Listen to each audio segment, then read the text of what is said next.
এই যে গরুটা কেনা হয়েছে, এটা জবাই হবে, জবাই এমন করে কি? এটা আমাদের জন্য জবাই হবে, এটা গোস্ত কেনা বেচা হবে। আপনারা যারা গোস্ত কিনতে চান, গাজীপুর হাজিরপুকুর মনি সরকারের বাড়ির এই পাশে তো ভালো লাগে ভাই। এসে পড়েন সবাই।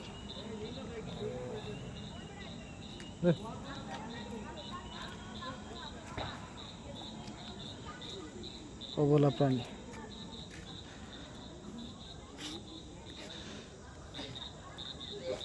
গরু।